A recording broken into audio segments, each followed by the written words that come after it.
Ito ngayon, narito upang magbigay ng masusing updating sa naging epekto ng bagyong Betty sa Western Visayas. Kasama natin ang ating field reporter na si Mumbai Maria May, na nasa mismong lugar kung saan nagaganap ang kaunahing pinsala ng bagyo.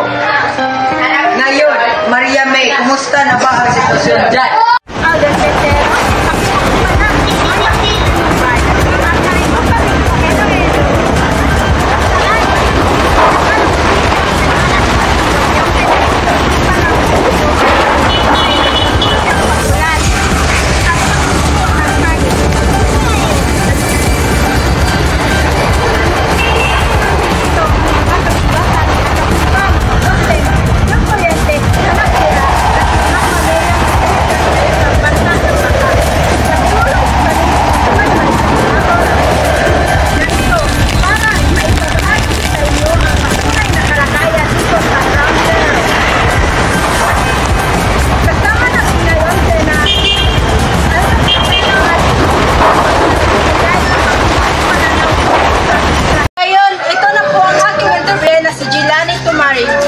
Narinig po kami ng isang malupit na kwento ng pagpamalasakit. Isang tao daw po nagmula sa aming komunidad at namatay habang nagbibigay tulong sa kalapit na pamilya.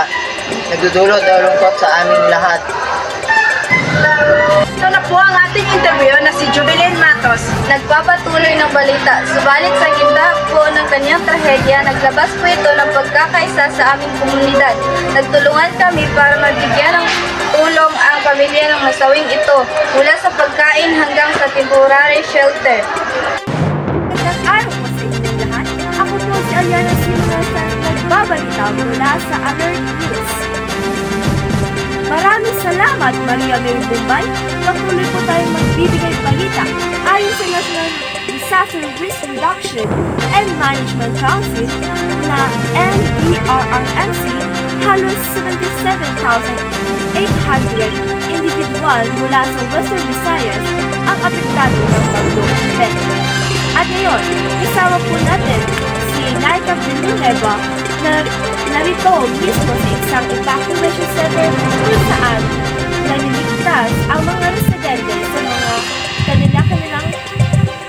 sa kanilang mga tahanan. Ilang araw po sa lahat, ako po si Laila Villanueva. Narito ako sa evacuation center. Ang mga tao nito ay nagtulungan upang bigyan ng suporta at tulungan ng malagta sa bagyon.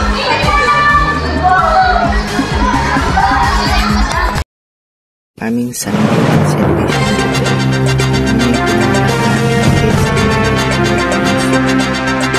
Diyos ang aming sandigan, serbisyong totoo ang aming pinahalagahan. Natid sa inyo ng Alert News.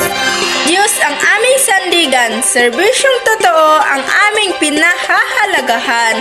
Hatid sa inyo ng Alert News. Diyos ang aming sandigan, serbisyong totoo ang aming pinapahalagahan. Hatid sa inyo ng Alert News.